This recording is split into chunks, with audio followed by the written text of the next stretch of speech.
Sri Sachidananda Sadguru Sainath Maharaj Ki Jai. Sri Sai SATCHARITRA, an Insight. Episode 181. My humble prostrations at the lotus feet of our Sadguru Sai. By the divine grace of Sai, an attempt has been made to translate the gist of the divine discourse of Sri Ramanathan brother telecasted in Sai TV. This is purely done to share the glory of Sai and his divine teachings with more insight to the aspirants. Om Gurur Brahma Gurur Vishnu Gurur Devo Maheshwaraha Guru Sakshat Parabrahmam Tasmai Shri Gurave Namaha. Devotees, in the previous episode, we have been listening to the divine sport of Sri Sai Maharaj connected to Vijayanand Swami. Let us continue to heed to it now. While Vijayanand Swamiji was at Shirdi, he received a letter from Chennai that his mother was bedridden. Vijayanand Swamiji immediately decided to go to Chennai, hence he went to Sri Sai Maharaj to seek his permission. His eyes were brimmed with tears, heart was heavy and was desperately waiting for Sri Sai Maharaj's approval to leave. He pleaded thus, Baba, please grant me permission. My mother is in deathbed. She might recover by seeing me, or even if she had to die, she will pass away peacefully. It will be very unfortunate if I am not on her bedside at the time of her passing away. Hence, I request you to permit me to leave for Chennai. Devotees, please listen to these sermons of Sri Sai Maharaj attentively. You have adorned the orange robe meant for a renunciant. That will not go hand in hand with relatives and worldly attachment. The bondage you would have with your biological relatives or the relationships you develop owing to your marriage or friends will never help you. Which means your thoughts are completely devoid of your principles. If you are so affectionate to your mom, then why did you renounce? Why did you become a mendicant? Whereas Vijayanand Swami was not in a mood to pay attention to the words spoken by Sri Sai Maharaj. There is a popular saying, Attradu patrenil, uttradu veedu, which means when you completely renounce the attachment for worldly affairs, you will attain liberation. Sri Sai Maharaj knew that Vijayanand Swami was very restless, so he continued. We can decide later whether you need to go to your hometown or not. Now, be patient, go to the Vada and sit calm. Devotees, please give your complete focus on the pronouncements of Sri Sai Maharaj. This is the crux of Srimad Bhagavatam and the same has been quoted by Hemat Panji in the 37th OV of this chapter. Wait in the Vada patiently. There are many robbers in the Vada. Bolt your doors, be very vigilant. The thieves will carry everything. These assertions of Sri Sai Maharaj resonates the sloka in Srimad Bhagavatam and that was voiced out by Jadabharata to the king Raghugan while giving his sermon, and the commentary for that was given by Shukadev in the 5th Dasagam. We shall listen to that shortly. Sri Sai Baba continued, Wealth and prosperity are transient. The body is subject to decay and death. Sri Sai Maharaj highlighted this because Vijayanand Swami approached Sri Sai Baba to convey that his mother is in deathbed, whereas the Swami is not aware that his own death is nearing, which was known to the omniscient Sri Sai Maharaj. Sri Sai Baba had drawn him to Shirdi for the sake of granting liberation to his soul. Hence, Sri Sai Baba also said, "Your store of past merits is considerable, so you have come here." Devotees, Sri Sai Maharaj himself has voiced out that Vijayanand Swami's past merits is so great that he is being pulled to Shirdi at the last stage of his life. Now Vijayanand Swami's death is nearing, so the all-merciful Sri Sai Maharaj is advising him to not keep his focus on wealth and prosperity as they are transient, or on the body as that is subject to decay and death. Though Sri Sai Maharaj is indicating that his death is nearing, Vijayanand Swami was not able to comprehend on that, as his mind is now focusing on his mother's plight. Next, Sri Sai Maharaj said, "Knowing this, do your duty, leaving all attachment to the things of this world and next." Devotees might recall this same thought was discussed in the earlier episodes. When Shama insisted Sri Sai Maharaj to show him the three worlds, Sri Sai Baba said, "Shamya, the beauty or the splendor of these three lokas are not important. We need to transcend all these and reach the supreme abode, and that is the highest goal of our life. Don't engage in spiritual practices merely for the sake of attaining liberation. Devotion should be spontaneous, and it should come from within as an expression of the love that one has for the God." This is Sri Sai Maharaj's philosophy.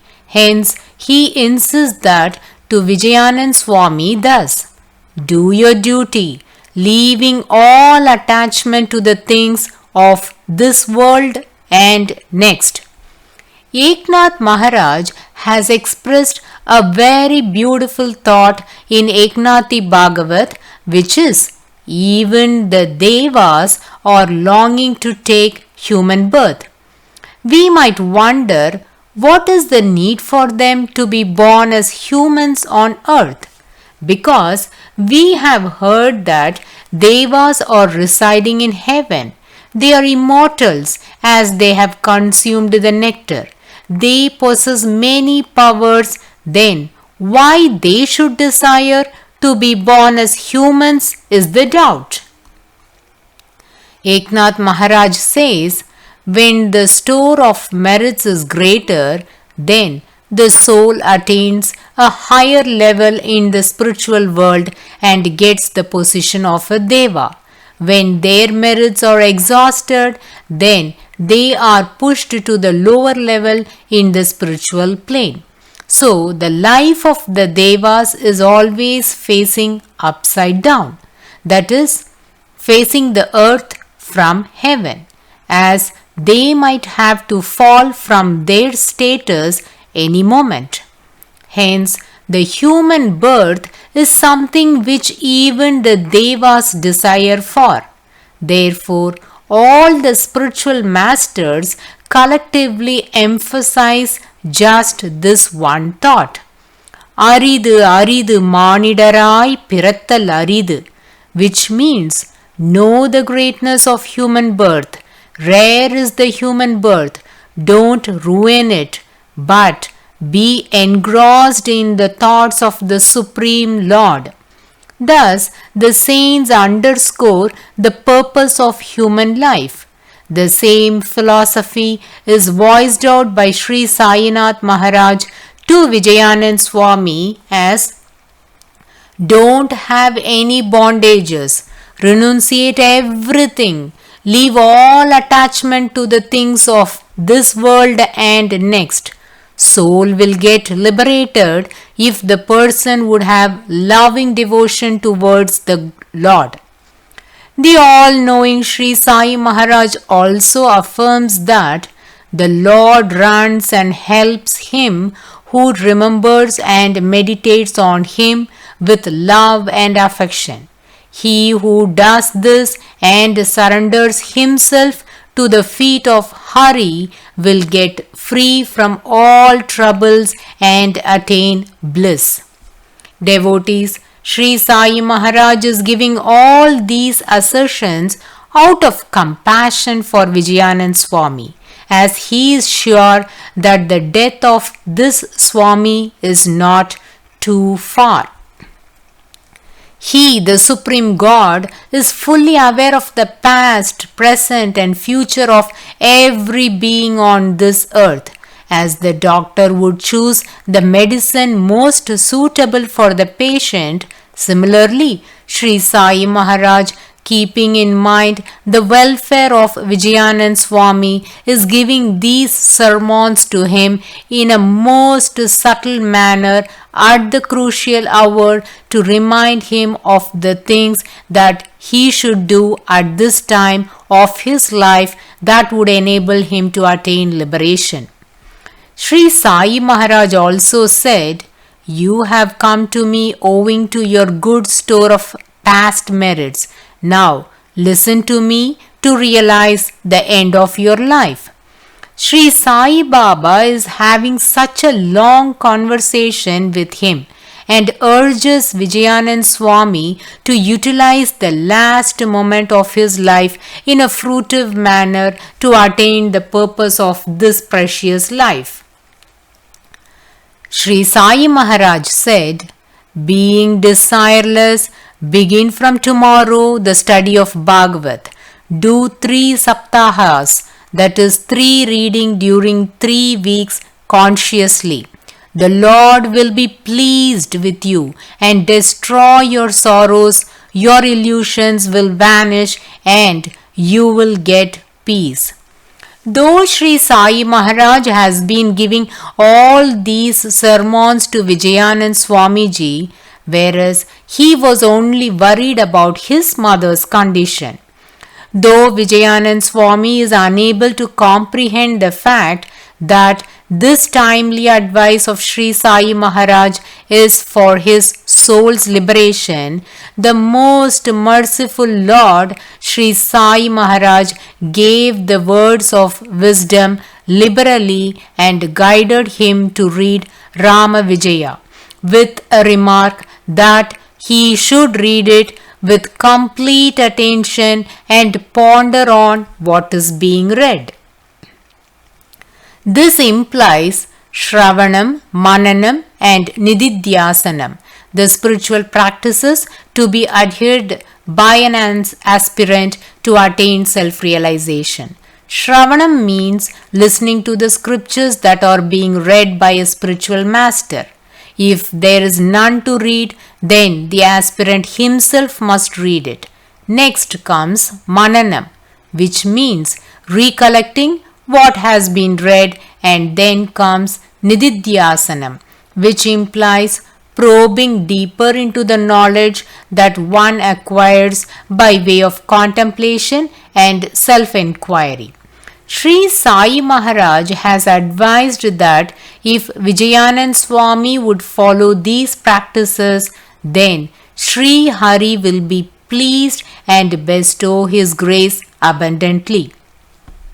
Devotees, before continuing to listen to what happened with Vijayanand Swami, let us listen to the verses of the Bhagavata Puranam, Skanda 5, Chapter 13, Sloka 2. These verses were spoken by Jadabharata during his conversation with King Rahugana. Yasyam ime san naradeva dashyavaha sardam vilumpanti kunayakam balat. Commentary. Jadabharadar, to disassociate King Raghugan from the worldly affairs, used figurative language. He says, This world is like a great forest, and one gets entangled due to their association with material life. In this forest, there are 6 thieves. Here, the thieves denote 6 senses as well as carnivorous animals like jackals, wolves, and lions. In this context, it denotes the spouse, children, and other relatives who are always anxious to suck the blood from the head of the family. The thieves in the forest and the carnivorous blood-sucking animals combine to exploit the energy of a man in this material world. Devotees, you will be amazed to hear that this verse exactly reflects the assertion of Sri Sai Maharaj to Vijayanand Swami. That is, there are many robbers in the Vada. Bolt your doors, be very vigilant. The exposition doesn't stop here. There is another example from this Skanda, chapter 14, sloka 2, spoken by Shuka Brahma Rishi. Yasyam yuhava ete sad indriya namanaha karmana dasyava evate tat yata purushasya. Meaning, the 6 senses and the mind that are lacking in self-control is walking in the wrong path, and the senses are here termed as thieves as they are only working towards gratifying their senses. So, the sages say that to have a better life, one has to direct them towards religious practices and engage them in worshipping the Supreme Personality. In continuation to this, Shuka Brahma Rishi explicates in the next sloka, Vyavasaya graha gramyopa bhogena kunatasya jitatmano yata sardasya vilumpanti. Meaning, in this respect, the members of his family, beginning with those whom he calls his spouse and children, when the relatives like tigers and jackals in their actions, they cease despite his resistance against it, just like the wealth of a trader is seized by the thieves in the forest. Though miserly does not want to share, he gives another simile, just like a lamp that before the eyes of the herdsman, the predators by force seize them from the midst of the herd. Devotees, this same thought has been echoed by Sri Sai Maharaj to Vijayanand Swami when he said, "There are many robbers in the Vada. Bolt your doors, be very vigilant, be cautious, direct your senses upon God. Otherwise, all that you have earned from your spiritual practices will be robbed, which means at the time of death, your thoughts might run wayward and you might not be able to remember God."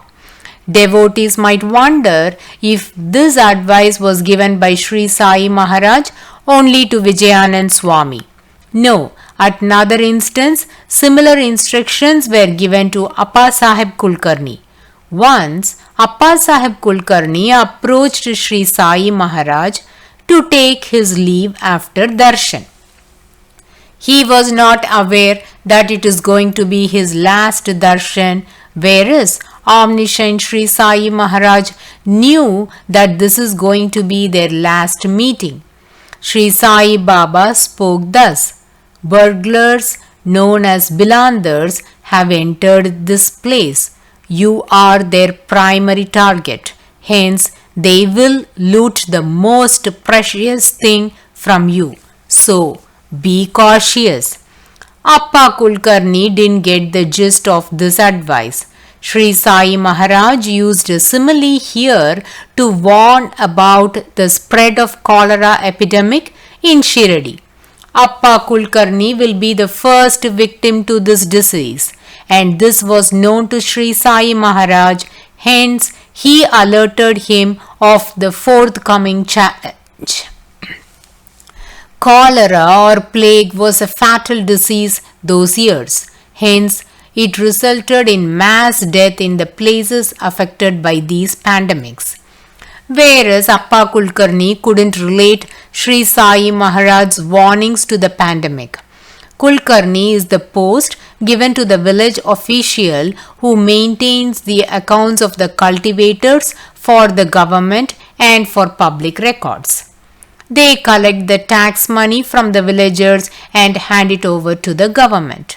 Thus, they usually handle cash, and as Sri Sai Maharaj said, the robbers are going to come to Shirdi and you will be their first target.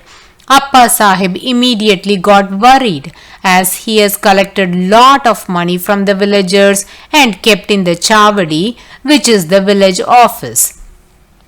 He felt the necessity to protect the cash and the records that are kept in the Chavadi. So, he immediately appointed security to safeguard the cash kept in the Chavadi. Appa Kulkarni didn't understand the purport of Sri Sai Maharaj's message. The precious thing that Sri Sai Maharaj meant here was not the cash or the financial records but something else. As indicated by Sri Sai Maharaj, the cholera epidemic spread in Shirdi and Appa Kulkarni became the first victim of the disease and died. Sri Sai Maharaj used the term the most or the greatest valuable thing owned by you will be robbed. This term is very significant because the same has been used in the verses of Bhagavatam. Isn't this incredible? Sri Sai Maharaj spoke the commentary of all the Vedic verses very casually during his conversation with the devotees. Not many understood the gist of it. Sai philosophers say that Sri Sai Baba's this characteristic is like Jesus Christ, who always used similes while narrating stories.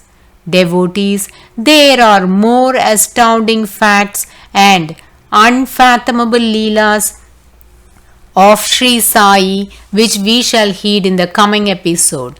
Bow to Sri Sai, peace be to all. Om